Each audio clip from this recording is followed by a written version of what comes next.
Hello, everyone, and welcome to today's College Essay Pro Chat. I'm Susan Knoppow. I'm CEO and founder of Wow Writing Workshop and the creator of the Wow Method, 10 steps for college essay writing and coaching. To start today, I want to do something a little bit different. I want to share the Wow Method with you. For those of you who may not be familiar with it, this is the foundation of everything I'm going to talk about today. Extremely important. Nothing I say happens in a vacuum.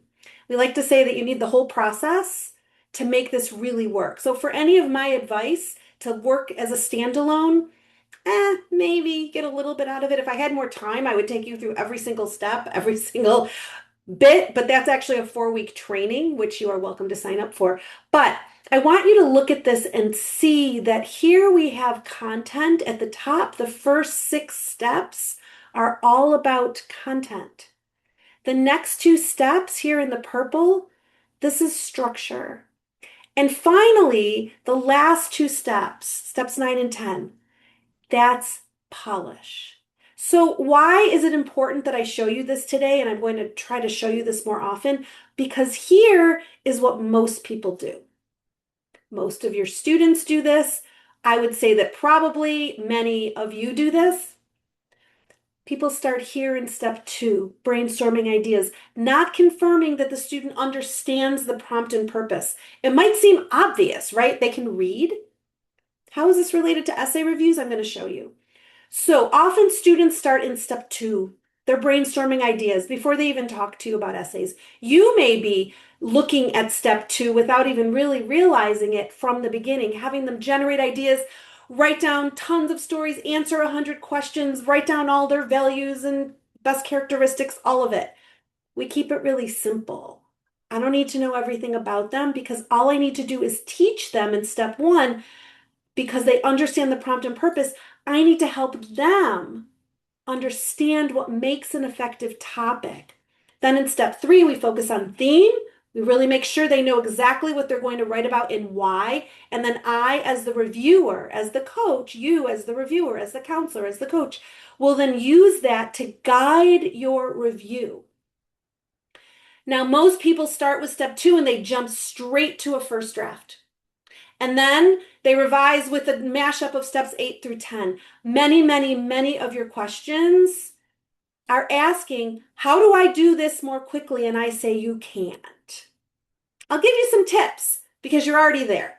But I want you to understand that often the problem occurs at the beginning with a lack of clarity for student and counselor.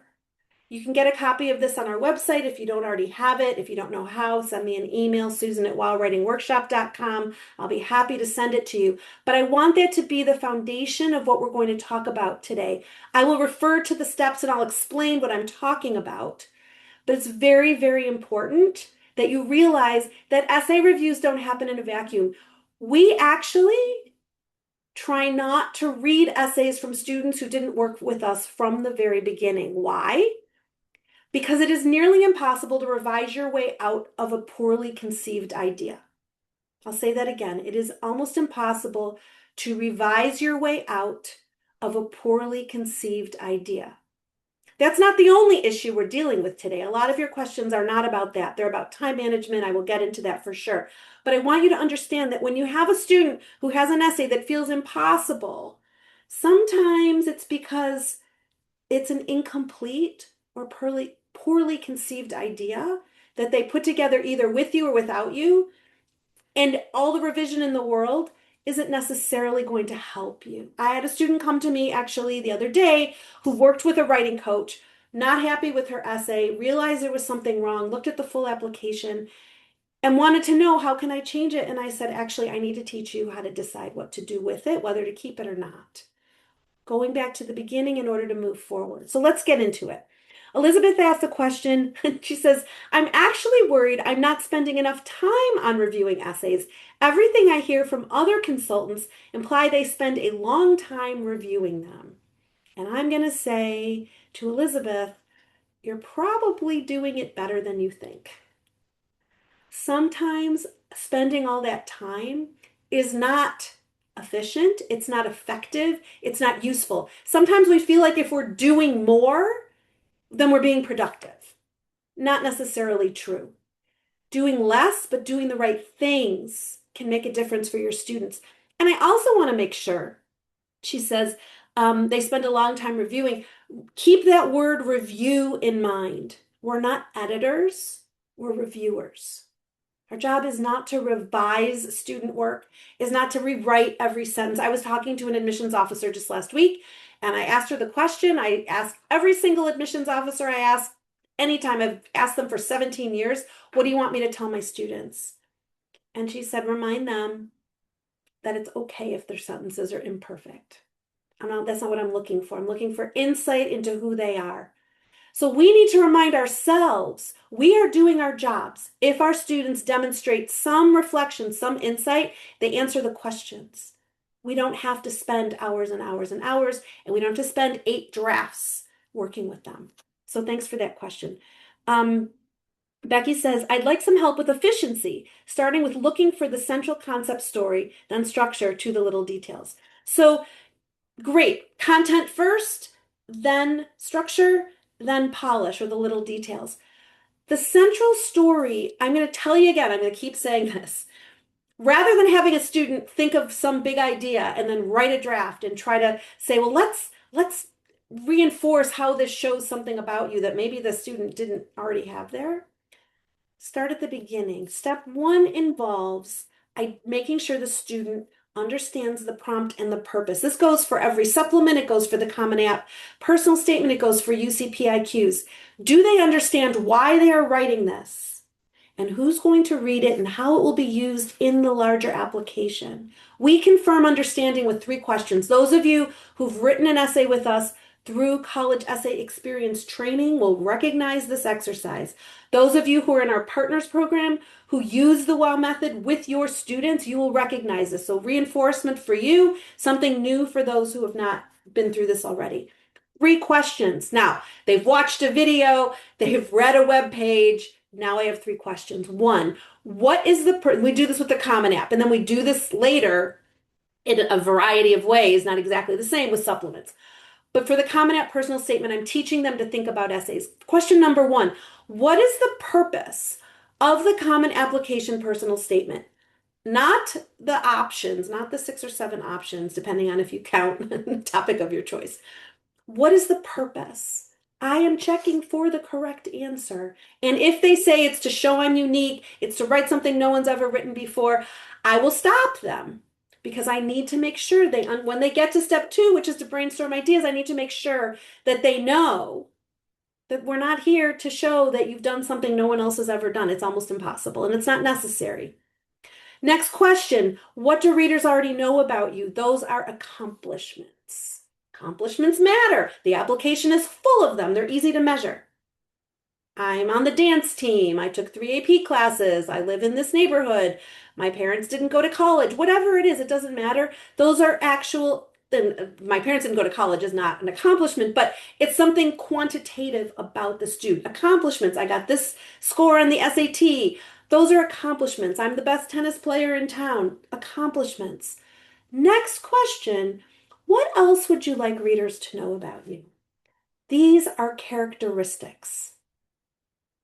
What's something positive about you? Now, this is not necessarily what they're going to write their essay about. It doesn't matter. At this point, all I'm looking for is understanding. Do they recognize, do they understand that this essay has a purpose? It is to demonstrate something about them that readers can't get from the rest of the application. From the rest of the application, they can get accomplishments. They can't get characteristics. So that's step 1. So for Becky's question, starting with looking for a central concept in a story, teaching them that if they know what characteristics they want to illustrate, tell me about a time when you did XYZ. Now we have a whole long brainstorming process that we teach. We do, like, though, again, those of you who've been through College Essay Experience, look in your resource packet. There's pages of notes on how to do that brainstorm.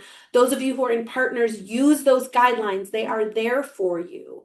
And those who have not, I'm going to tell you that it's more than just tell me everything about you, tell me everything great about you, tell me about everything you've ever done. That puts the burden on the counselor, on the writing coach, I want to teach students how to choose a topic. So I can't get into a lot of brainstorming, but what I want you to understand is that if you haven't done that foundational work, it's really hard to do reviews because my reviews are all about here's what you meant to do with your essay, and you either did it or you didn't. So the important work happens up front.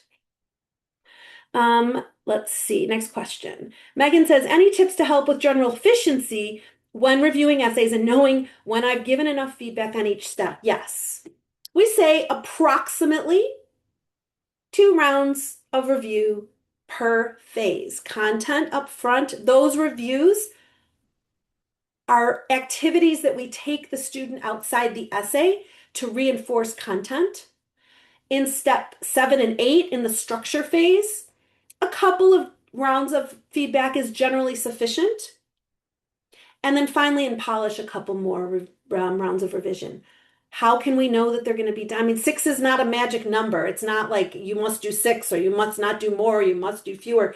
But if you know what phase you're in, I'm in content, I am only commenting on content. They could have the worst sentences in the world. The opening could be a mess. It doesn't matter. When I'm in content, I'm only commenting on content.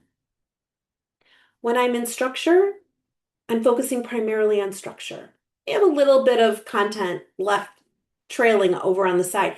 And what we do is we make comments in the margin for the structure review, questions, observations. I am not changing sentences. I'm not editing. I'm not moving. I'm making comments and observations. Again, I'm going to reinforce those of you who've been through college essay experience, look in your resource packet. There are examples, pages and pages of examples from WOW coaches. Those of you who are in our partners program, when you get to the review stages, you'll see there are email templates. And it says, send this one if the student needs to do X, send this one if the student needs to do Y. Because there's common situations. Everything is not starting from nothing. What I mean by that is in every review, you don't have to be looking for everything. You can notice things and teach yourself, train yourself not to comment on them. And then you will be more efficient. Next question. Jessica says, how do I help students understand how to go deeper in their essays? So that's a hard one. Some students can, some students can't. Some students can, but they won't. Some students can't, but they want to try. This is an issue of willingness and ability. And this is a concept that's very important to us here at WOW. Is evaluating what the student is willing and able to do. Why is that so important? Because every essay in every student and every school is not the same. Now you might say, well, I have high-flying students. They're applying to very, very competitive colleges. I need them to go deep. Not everybody who goes to those schools has to go deep. And if in order to go to one of those schools, they have to go deep and they won't or they can't, the college essay is not the place to teach them or force them. And this can be very challenging to let go of. Now, how to get deeper, as deep as they can and as deep as they're willing and able to go. Again, that happens at the beginning. I'm paying attention. I'm noticing. I'm listening. Every time I give that student an exercise, how far will they take it? How curious are they? How engaged are they? I'm learning about the student as they go step by step, and I'm taking what I learn and I'm trusting it. Students will show us who they are. I give them an assignment, they do it, they don't do it. They dive in, they're just phoning it in, or they're really paying attention. They're getting it in on time, or they're not. I'm paying attention to that. So the question is, how do I help them understand how to go deeper? That involves showing them up front, again, in step 1, the purpose of the Common App personal statement is to demonstrate reflection, to share something meaningful about you, to answer the question. So then when they get to supplements, a YS essay, for example, what's the purpose? To show that you're a good fit. It's not to just praise the university and tell them how amazing they are. It's not to check 6 boxes and say, I need a program, a major, a living learning opportunity, and an extracurricular. That's not the purpose. The purpose is to demonstrate that you're a good fit and to answer the question because not every YS essay is the same. So the depth of their answer is not always something that you can help them revise into the essay. It needs to come from the foundation. Kirsten says, how do I put the work back on the student? It's a good question. If we're really going to be reviewers and coaches and not editors, I say that in a review, you're asking questions, you're making observations, and you're setting expectations up front. So another concept here at WOW is the 3 R's. What do we require? What do we request? And what do we recommend? Now, I'm not going to get into that in any depth right now, but I think it's an important thing to think about when putting the responsibility on the student. I'll give you an example. Up front, we have pre-work. Those of you who've written an essay with us know because you were required to do it as well. It's about an hour of work. It is required. It is required. It is not up for discussion. It is not done in person with the coach. It is done before they have their first meeting with the coach. That work is due on a Sunday. Brainstorm meetings are Tuesday, Wednesdays, and Thursdays. And that's important. That's very important because it gives us a day. If the student didn't do the work by Sunday, I've got Monday to get it. So I'm still going to be able to keep that appointment in most cases. I'm not going to go into how we have the discussion, but the students who don't do it or think, I'll do it when I meet with them, I didn't get to it, I'm too busy. Absolutely not. There's no meeting. We are setting expectations up front that you have things to do that don't involve my face in front of you, in person or on a screen. We reinforce that. Now, later in step 6, when they're doing a content review and we give them an exercise called writing outside the essay, that one is a request, but I don't change the instructions for the student. It looks like a requirement, just like everything else. If they don't do it, I remind them. If they still don't do it, I skip it because it doesn't stop the process. I move on to the next thing. You might say, well, that's pretty harsh. Maybe they're having a hard time. I have set the expectation that they have things to do and I have things to do, and we will meet when meeting is useful. I'll talk more about that in a moment. And they will have responsibilities. If I can be consistent, if I can keep myself from, oh, well, maybe in this case, I'll make an exception.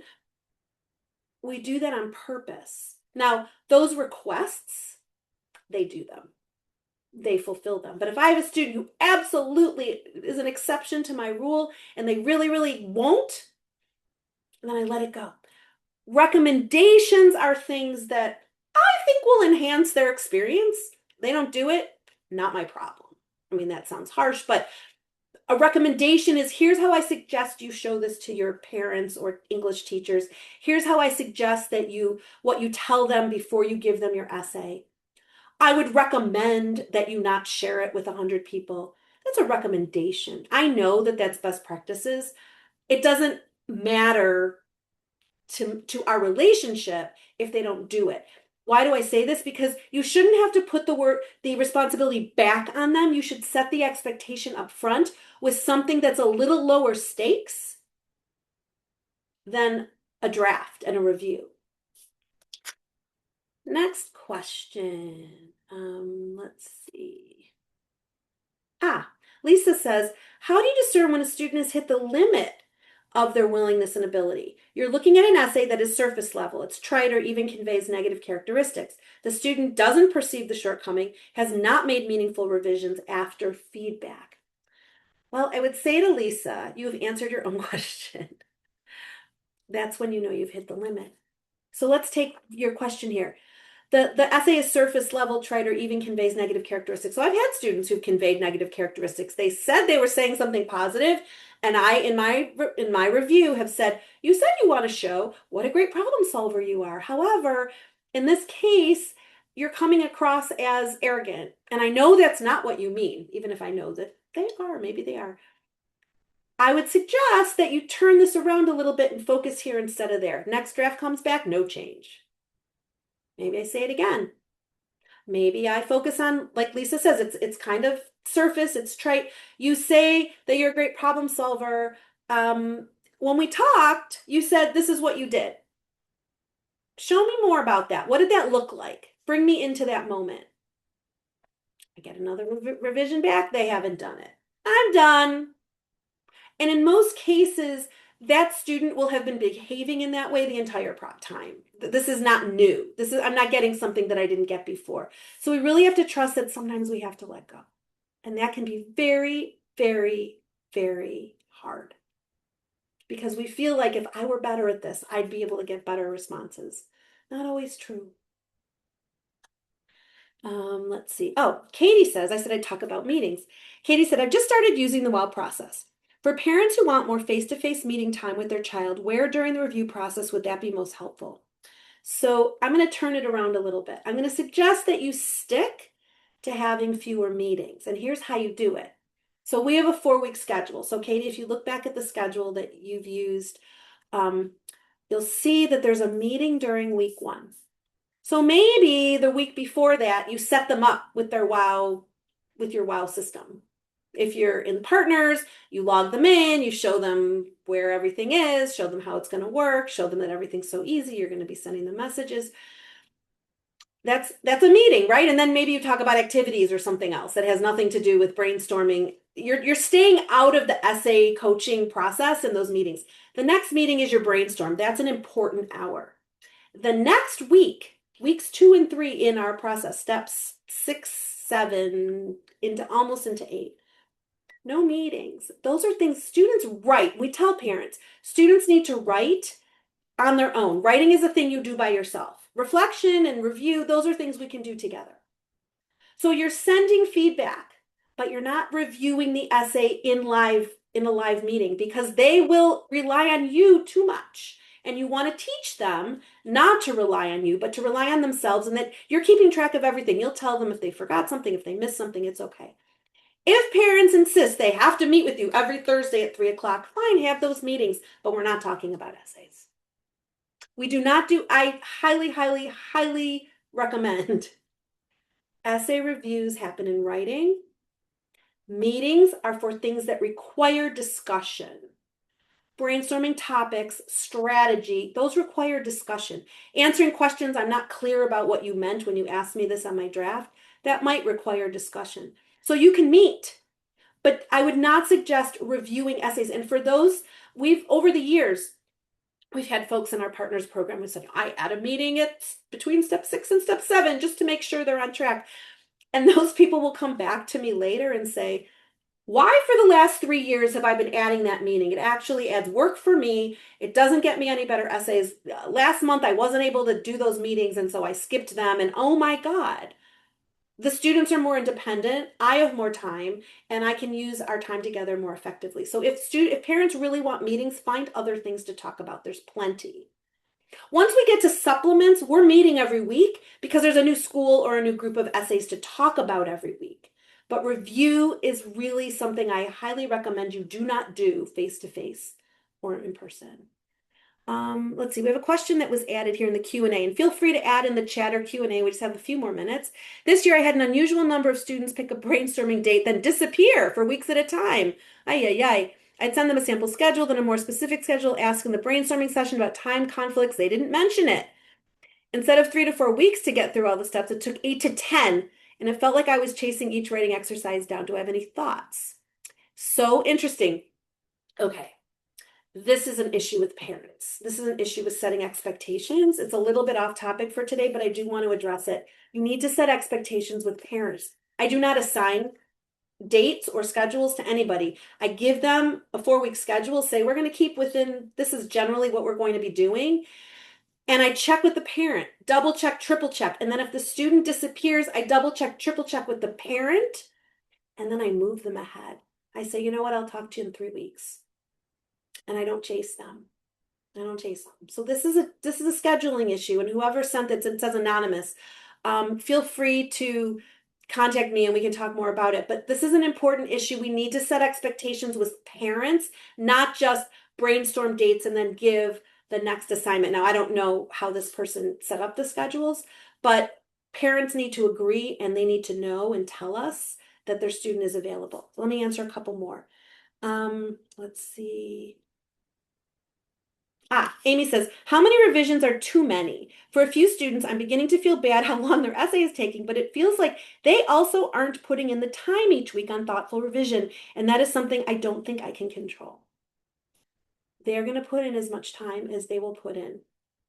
Um, I know I don't want this to be a you can't help it, you can't do anything about it, but that's often true. We sometimes want more for them than they want to give, or they're either willing or able to give. I had a colleague once, very wise woman, who said, it took me 2 years of working with you and using the WOW method to realize that I can't care more than they do. It was hard for her. She worked with really motivated, highly educated families, high flying students who were going to go to top universities, and her students got in, and guess what? When she stopped caring more than they did, they still got into the top universities because they were qualified, they had good lists, they did work. They might not have worked as hard as she wanted them to, but they worked hard and they were consistent with the way other students like them in their cohort were working. Let's see. Marlena said she's a teacher. I work with over 100 students and would love more strategies for efficient editing. So I'm going to say I want you to flip it. I want you to do better helping students choose topics more effectively and less editing, because you should not be editing. If you insist on reviewing, your student should have a theme. Here's what I'm going to write about and why. And you should be reviewing for content. That may go against what every English teacher has ever thought and ever been taught. This is different than English class. And I love English teachers and I love teaching. I love classroom work, but this is not that. They have a question to answer and they need to answer it. And the best you can do for them, the most valuable thing you can do for them, for your students, is make sure that they're answering the question that they are focusing. And you can do that by helping them with those first few steps. Make sure they understand the prompt and purpose. Make sure they have chosen a topic that works. Make sure they can write out, here's what I'm going to write about and why, and that is clear. Check that. The rest of it is based on how much time and effort, how many people you have, how much time you have, how many students you have. But with 100 students, they cannot just send their essays to you and say, here, read this. Is it good? Not your job. It's unfortunate, but I couldn't do it either. And I've been doing this for 17 years, and we've taught close to 700 professionals how to use our method. And what you're asking is not the best use of anybody's time. And it doesn't help students write the next essay. Helping them choose topics effectively, making sure they understand prompts, making sure they understand prompts for whatever the most common college they apply to in your area, making sure they understand the strategic importance of those questions and how they go together. That's a valuable use of time. Next question. Mark says, it currently takes me between 30 and 60 minutes to review and provide effective feedback on student essays that is pointed and direct. How can I provide effective essay feedback more efficiently? Set a timer. Actually, it's a matter of practice. So here's what I say. If I set a timer for 15 minutes, maybe I'll let myself have 20. Focus only on content first. First drafts, early drafts, content only. Only let yourself focus on content. Notice things, don't worry. Some of it'll take care of itself. Some of it you'll notice later. 3 to 4 comments. Or if you're using the WOW method, do step 6.1, 6.2. Just do those exercises. That's your content review. Once you get to structure, note everything you observe, but don't save the comments yet. We write them in little comment bubbles, and then we click OK on each of them once we've looked at them again. Then review. I only want half of them. I only want to give them 6 structure comments, for example. That's not an absolute number, but it's a decent number. And send those comments. And know that if they need another structure draft, we'll do it again. Then move into polish. And I'm not editing every last thing. I may be noticing trends. I might be asking them to clean up their commas or work on their spelling. So all of these things can be done in time. And you can teach yourself to stay within that time frame. It sounds, here's the thing. A lot of what we're talking about today is about how to use your time, how to use your time, how to use your students' time. If you want more If you really want to learn more, absolutely, we encourage you to come into our training. We have lots of spaces available in our college essay experience training for the fall. I'm putting the link in the chat. You can use our coupon to take money off. If you've done college essay experience and you have not joined the partners program, you can join our partners program. That's whilewritingworkshop.com/partners. That's just $250 for the first year. And that's only for people who've written an essay with us. But I want you to know we have the resources. If I had more time, if this was an all-day workshop, I could teach you more of this. I want today to give you principles to help you understand that it is possible to do the things that you want to do. But sometimes, if you have limited time and limited participation from your students, you have to set your priorities because you need to have time and effort for all of your students. And that's where you will be able to do your best work and they will be able to get the best results. It's been a pleasure to be with all of you today. Thank you for your time and attention, and we'll be back next month.